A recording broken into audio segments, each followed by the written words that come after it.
Hi, okay, so first of all, thank you to the 5 whole people who subscribed to me. That was weird to me, honestly. I thought I would be the only person who saw my thing, but apparently at least 5 people did. No, actually, I got I don't know, 80 something views, which isn't a lot, but it was weird for me, who wasn't expecting it. I am 20 years old. Ooh. And I've never ever had a persona. In fact, the closest I've ever gotten to a persona is an Animal Crossing villager I made based on myself, sometime last year. Even then, looking at the villager that was supposed to be based on myself, I wouldn't really say it was something that could represent me. The design I made is kind of just a representation of something I like and wanted to be a part of. At the time, I had seen my friends creating their own Animal Crossing villagers, and me having a little bit of a fear of missing out, I was like, oh, so I need to make one. And I ended up not putting a whole lot of thought into it. And I've realized that anything else I've ever drawn that might have been intended to represent me has only ever been made because my friends were making something similar and I just didn't want to be left out.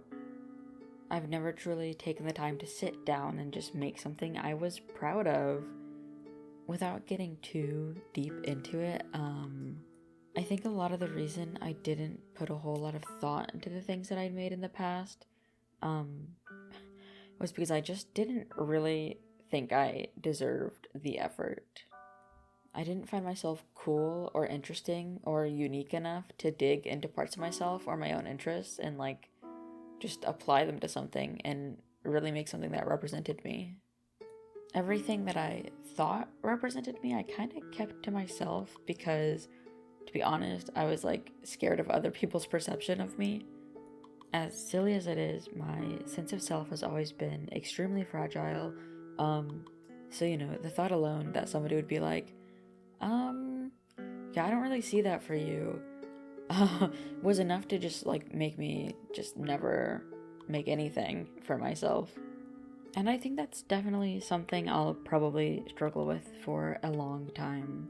But recently, I went through this big friendship breakup, and while that's been incredibly heartbreaking, it's also been forcing me into the position of spending a lot of time learning about who I really am. I've realized I spent a lot of time holding things back, especially when it came to character designs. I really wanted to make a while ago. I was I really wanted to make a Genshin OC that represented me, but my friend had made a design that had similar elements to what I initially had planned to, and I was like, oh, I can't do it anymore because now I look like I'm copying someone, and it just I don't know. I didn't want to make my friend at the time uncomfortable with I didn't want to seem clingy by having something so similar.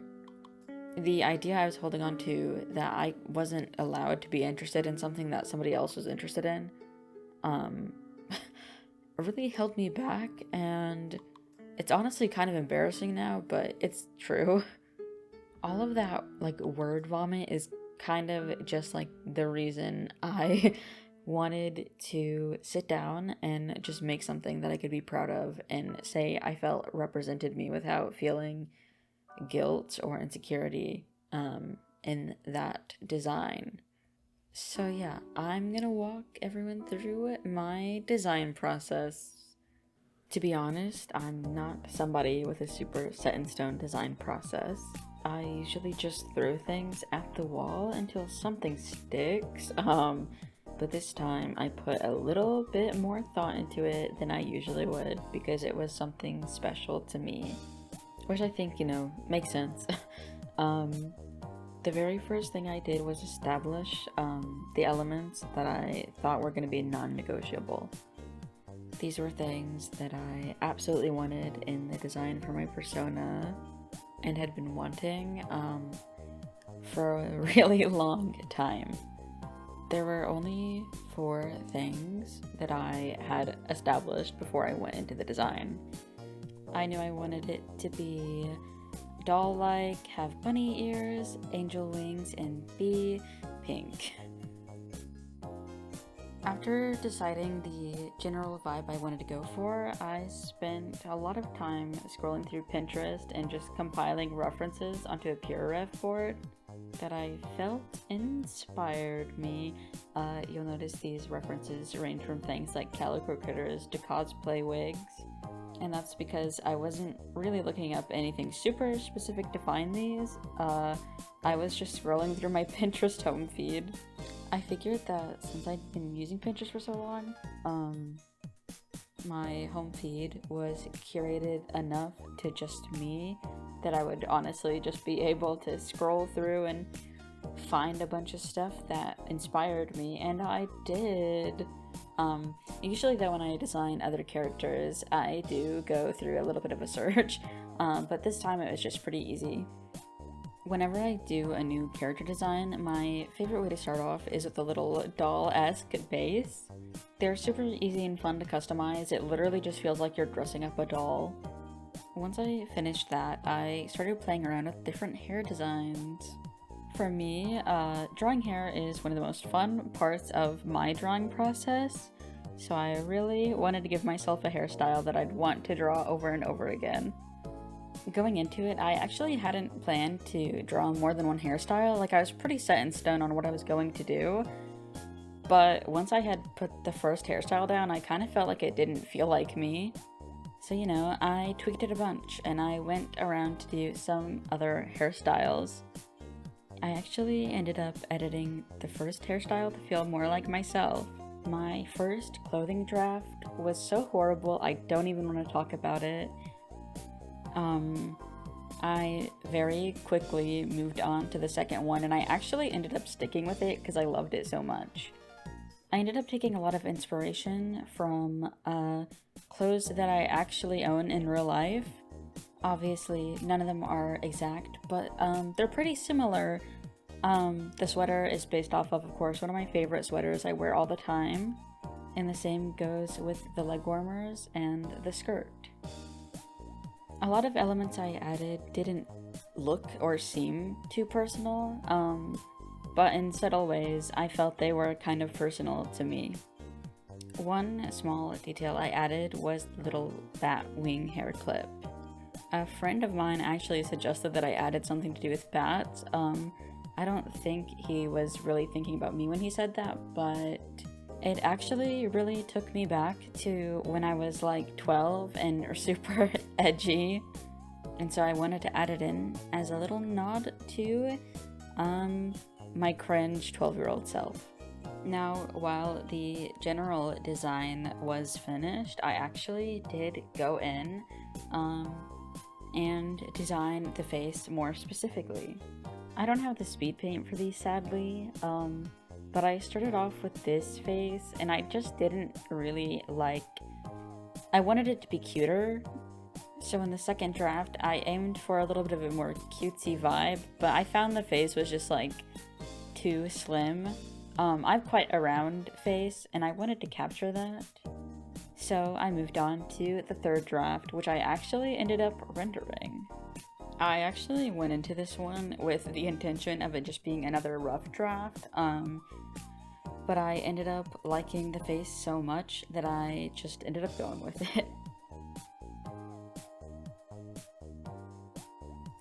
I feel like especially in the coloring, I was able to really capture the bunny-like features that I wanted to go for, especially on the nose. Which actually I was kind of inspired by Oops, if you know. You probably know. And her drawings of the, I can't think of what they're called right now, but the bunny people from Final Fantasy. I love them. And I love how she drew the noses, so I took inspiration there.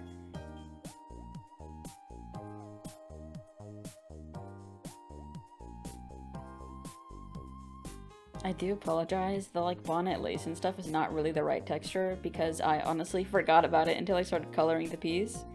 And so if it just looks like a lump of fabric on the head, I'm sorry, but I feel like it worked out in the end and it wasn't too horrible.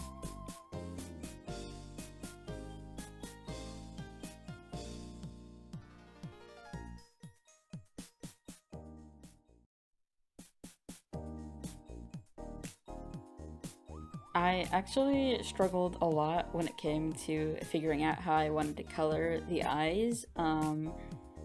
I thought the detail might have made it look silly, but then I realized that it doesn't matter if it looks silly. It just matters that I like it, and I ended up really liking the little, like, bunny pupils with, like, the pink outline and the brown eyes. You can't see it as well, but I think I did end up giving myself, like, pink lashes, just like I did, in the smaller, more chibi doll version.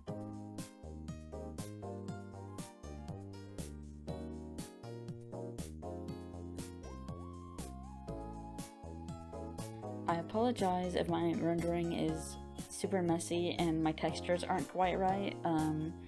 I haven't really rendered something in a long time, and I need a lot of practice when it comes to, like, making textures better.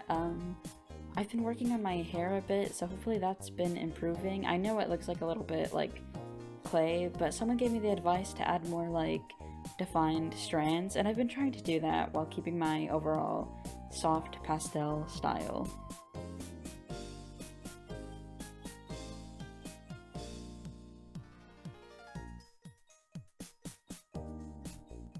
While I didn't play around with shape a lot in the overall design, I wanted the little heart motif to be very prevalent in my design because I love hearts. So you'll see in this close-up drawing, I actually made the highlights of the hair be shaped like hearts, and I thought that ended up super cute. At the end of the day, I know the design I came up with for my persona isn't like the most unique thing in the world, but I can confidently say that it's something that I'm really proud of and will be using for a long while. So yeah, thank you to anyone who stuck around to listen to me ramble about my very kind of whatever process for designing my persona. I really appreciate it, and even if you skipped to see the persona at the end, I still appreciate it because, I don't know, you wanted to see my art, and that's cool, and that's all I have to say, honestly. I hopefully will do this again. I know I said this last time, and I did end up doing it again, but I don't know. It depends, okay? Hopefully I don't burn myself out.